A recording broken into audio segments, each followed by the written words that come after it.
A well-known crime syndicate, Liam McCaffrey, dies of old age in prison, bringing down his global empire of assassination, robbery, and extortion once and for all. In Buffalo, New York, married couple Dan and Jessica Morgan are excited to celebrate their anniversary, and so Jessica goes to their favorite hotel's bar ahead of her husband, and Dan talks to her on the phone and guides her to their reserved room, while he scales up the walls of the hotel in hopes of surprising her. Jessica reaches the room and is pleasantly surprised to find a beautiful, luxurious necklace waiting for her on the bed. As Jessica appreciates the beauty of her gift, Dan appears behind her and amps the surprise. What do you think? As the couple starts appreciating one another for the amazing years of marriage they've shared, their oldest son, Kyle, and their 4-year-old Max ruin their romantic night by forcing them to return home to deal with their sick dog. The couple rush home without complaining, as they value their family more than anything and love helping and having fun with their kids. You say you're unbelievable! A few weeks later, on Thanksgiving, the Morgans go to Jessica's parents' house and spend a fun day with their extended family. Fun and chaos erupt throughout the day as everyone is in a cheerful mood. And luckily, Dan manages to prevent a couple of potential disasters. You're unbelievable. At dinner, the Morgans' oldest daughter, Nina, who is studying journalism in London, joins the family in a video call and catches up with everyone. Nina is delighted to learn that her athlete mother has gotten a job as head of women's track at Ohio State University and encourages her to take it, despite Jessica's fear to ask her husband to move out of the city he loves. Then, before she hangs up, Nina advises Jessica to talk to Dan as soon as possible. A few days later, while Dan excitedly decorates their house for the holidays, he is upset to hear that Nina has decided not to come home for Christmas and urges her to change her mind so that they can have their typical family holiday. Then, Dan reprimands his gamer son Kyle for hacking his school network and deleting all of the students' grades as a prank and warns him to focus on his school. The next day, Dan goes to work at his security advising firm, finds a job offer in London, and takes it, hoping to kill 2 birds with 1 stone, and arranging to take his whole family over there so that they can celebrate Christmas with Nina, while he finishes a quick job as a security advisor in a bank. Later, Kyle drives the whole family home, while Dan closely supervises and enthusiastically informs everyone of his Christmas in London idea. Dan works hard to convince his hesitant family of his plan and finally succeeds. However, Kyle gets distracted by this conversation and almost crashes the car. Well, stop sign! A few days later, the family heads to London and becomes enchanted with the holiday vibes.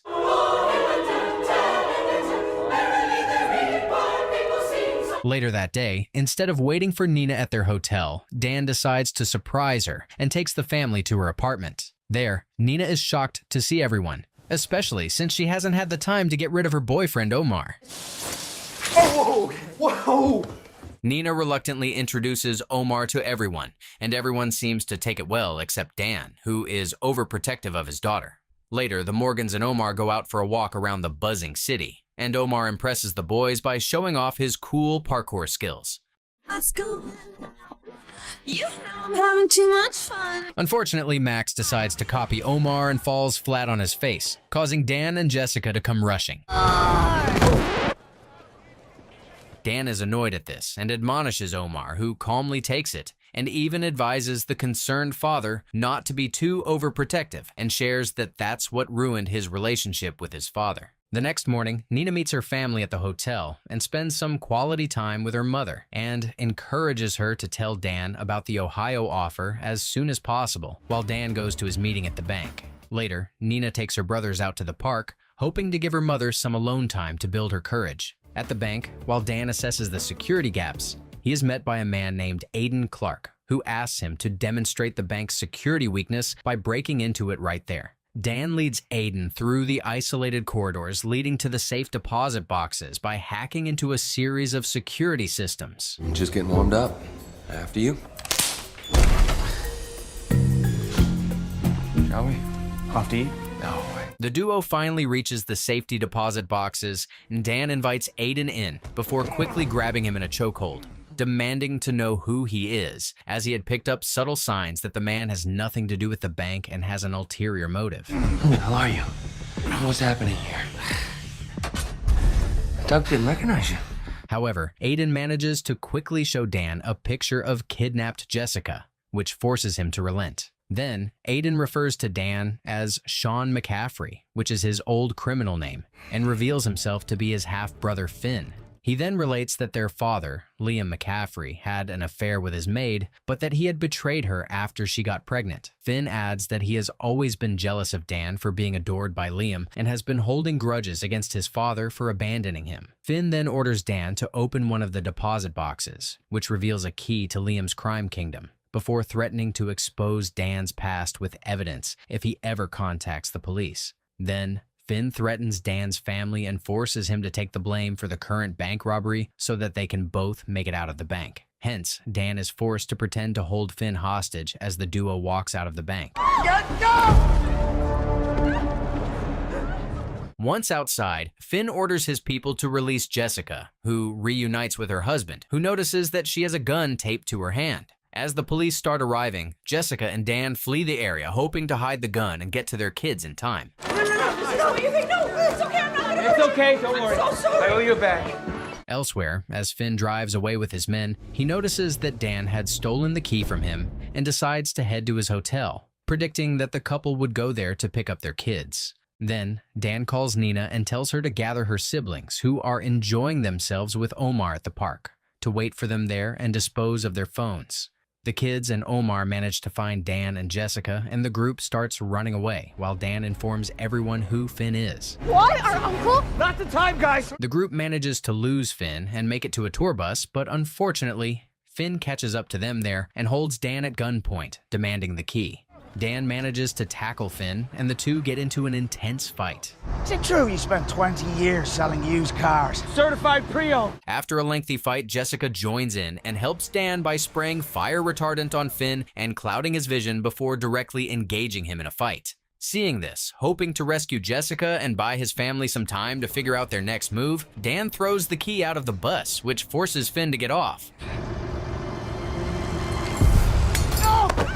Later, when the group finds a moment to breathe, Dan informs everyone that when Finn gets hold of the key, he will have access to Liam's encrypted server, a large sum of money, contacts of assassins, a global surveillance system, and reasons that their best course of action is to leave England as soon as possible. Nina is appalled by this idea and reasons that if she's to consider leaving her life behind, Omar has to join her. Meanwhile, Finn arrives at Liam's mansion in Paris and shows the coveted key to convince the butler Vikram to let him in. Then, Vikram leads Finn to the office where he uses his key to access the encrypted server. Dan, I'm a man. The Morgans and Omar reach France and travel to Paris, hidden on the back of a truck. Then, the group goes to Dan's ex-girlfriend, ex-Russian intelligence officer Svetlana's house, to take shelter for a couple of days until they figure out their next move. There, Dan asks Svetlana to get a message to the encrypted server in hopes of meeting with Finn and diplomatically settling their differences. Svetlana agrees to help Dan and prepares dinner for everyone in the meantime. During the meal, she gets to know the family and assumes that Dan has gotten married to develop his cover further. She then forces the kids to eat the food despite their aversion to her cooking. Later that day, Dan manages to arrange a meeting with Finn at a local museum and heads out in hopes of reasoning with his brother and working out their differences. However, Finn details how horrific and lonely his childhood was, disregards Dan's offer to work on their brotherhood, and instead wages war. He then returns to the mansion, contacts multiple assassins, and puts a hit on Dan and offers attractive compensation. Gets triple their rate. Before heading to the war, Dan decides to lift the family's spirits and takes them on a boat ride to experience Paris and its Christmas spirit. S'en fait des manteaux, pourtant quelqu'un m'a dit. That night, while the family sleeps, Dan looks back on the amazing day he finally had with his family and shares how happy he is with Svetlana, who offers him a drink. As Dan continues to describe how much his family means to him, Svetlana suddenly feels bad and confesses that she has contacted Finn and has tipped him off to their whereabouts in hopes of collecting on the attractive bounty. As Dan tries to process this, she also reveals that she has drugged his drink in hopes of helping the assassins who are on their way catch him. Panicked, Dan tumbles around the house trying to wake everyone and get them out of the house before the assassins arrive, but instead falls over as he can no longer keep himself steady. Oh my god! Oh my god! Осторожно! Svetlana then informs everyone of the situation and gives them her old car so that they can make a quick getaway. Kyle and Omar carry Dan as the family heads to the garage and prepares to depart. However, when they get there, they hear some noises from outside and see that the men are already waiting for them at Svetlana's door. There's a man outside. While Dan is loaded in the back seat, with the encouragement of Jessica, Kyle drives through the garage door and takes the men by surprise. The hitmen follow the group and gain on their old, slow car. A car chase ensues in the small neighborhood roads of the city and causes destruction. After a lengthy and scary car chase, the family manages to escape. Oh my god, we did it! We did it! The next morning, the group convenes and discusses their potential options, the first being running away to start a life somewhere else, while still on the run from Finn and the police, who believe Dan and Jessica had robbed a bank, and their second being turning themselves in and filing a report on Finn, who would potentially out Dan as Sean McCaffrey and exposes all of his criminal past, which will send Dan to jail forever. The family decides to avoid both options, and as they try to find a viable third one, Omar suggests talking to his father, but the family turns him down before even hearing his idea. Later, Dan decides that the only way he can beat Finn is by first taking down the encrypted server, which requires him to enter the highly guarded mansion. He calls a family meeting in which everyone participates to come up with a good plan, and it's decided that the best possible route into the mansion is through the roof. Kyle then hands Dan a flash drive that has the ability to wipe out the server and erase files like evidence against Sean McCaffrey once and for all. Then, Dan distributes the mission equipment he took from Svetlana's house and begins to form a plan on how to breach the mansion. He then stresses to Jessica to abort everything, take the kids, and disappear if their mission fails, and calls for a family huddle, in which he finally accepts Omar's participation. Then, Dan and Omar head to the roof of the mansion and climb the walls like professionals, while the rest stay back in the car and provide tech support. The duo run around the roof smoothly and disable the security cameras. Then, Dan uses Omar as a distraction, sneaks up on one of the assassin guards, and realizes that it's one of his old acquaintances. Dan resists the man's attempt to bait him into a fight, disarms him, and orders him to tie himself with a ziplock.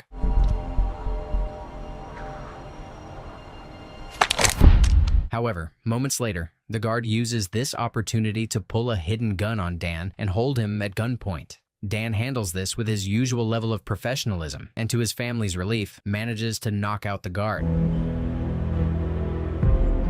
I'm here.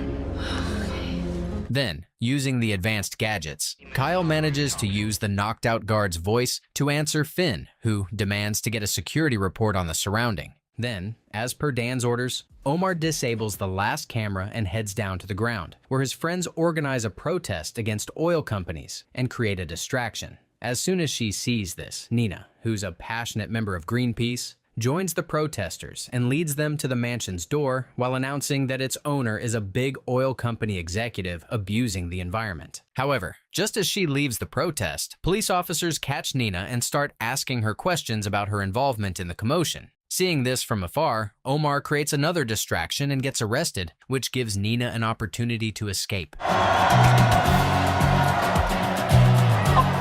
While Finn is distracted by the protesters as planned, Dan discreetly opens one of the ceiling glasses and enters the attic, which used to be his room growing up. Inside, he's surprised to see that his father had kept it as is and slowly goes around the room feeling nostalgic. However, moments later, Finn gets suspicious of the protest, decides to inspect the mansion, and catches Dan in the attic. To the utter horror of the Morgans, who hear everything through their earpieces, Finn proceeds to shoot Dan until he's stopped by Vikram, who informs his new master that they have rooms designed to take care of such situations and advises him to go there and handle Dan, who strategically leaves behind Kyle's flash as he follows Finn to the underground den. A few minutes later, to make matters worse, Finn discovers Dan's communication pieces and brutally tells the family that they will never see Dan again.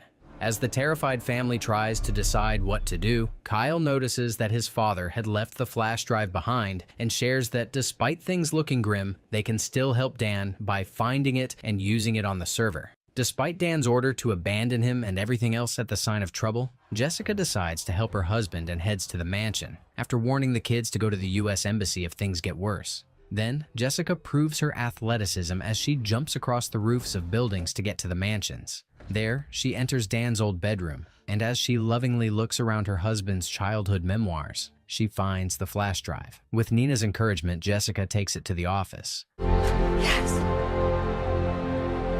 Mommy flew!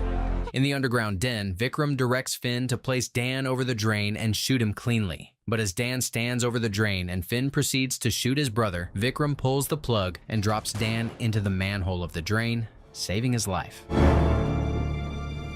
Annoyed by this betrayal, Finn confronts Vikram, who firmly stands his ground. Find him. Upstairs, Jessica finally makes it to the office and plugs the flash drive, which grants Kyle access to the system. Kyle then activates the CCTV and, together with Nina, guides Jessica through the house and away from one of the assassins inspecting the house. Moments later, Jessica is forced to hide in the closet when the assassin makes it to the office and waits inside until she leaves. However, feeling cornered, Jessica is forced to jump out and take the assassin by surprise, which leads to a full-blown fight. In the underground tunnel, Dan takes the hitmen out one by one. Dan uses his knowledge of the tunnel to take sufficient cover and shield himself from the assassins. In the office, as the kids watch in terror, Jessica fights intensely with the assassin and finally manages to knock her out. No, it's the guy from last night. Mommy, we've got company. Outside, Nina notices Finn's men approaching their car and urges Kyle to finish erasing the files from the server so that they can escape, while Jessica rushes out of the mansion to help her kids. In the mansion, Finn is terribly frustrated to learn that the server has been hacked, all $500 million drained, and the files deleted, and he promises to kill Dan and his kids as revenge. Outside, Jessica takes the kids to a carousel in the city, and after helping them escape from an assassin chasing them, she turns herself and the kids over to the police by revealing their identities and asking for help. Elsewhere, Dan and Finn's intense fight continues until Dan finally manages to overpower, tie up, and suspend Finn from a ceiling. Then, as Dan steps out of the building, he's arrested, but is happy to see all of his family despite their being in handcuffs. Then, as the Morgans discuss their fate, they realize that no matter where they are, the most important thing is that they are together. Then, moments later, Omar arrives with his father, who happens to be Secretary General of Interpol and their ticket out of their predicament. Then, Jessica summons her courage and shares about Ohio to Dan, who is happy and supportive. 11 months later in Columbus, Ohio, Jessica, Dan, and Max have settled into their new home and make preparations to host Nina and Kyle, who is now in college, for the holidays. Jessica thrives at work and is really happy with her new life, and Dan keeps a regular contact with Omar over video call, in which they update each other and share how much they appreciate one another. And hence, Dan is happy to receive Omar's latest update that he will visit them for Christmas. A month later, Dan goes to prison to visit Finn and gives him a matching jacket as a Christmas gift, knowing how much it would mean to him and give him a sense of belonging. Then the duo plays cards and renews their relationship.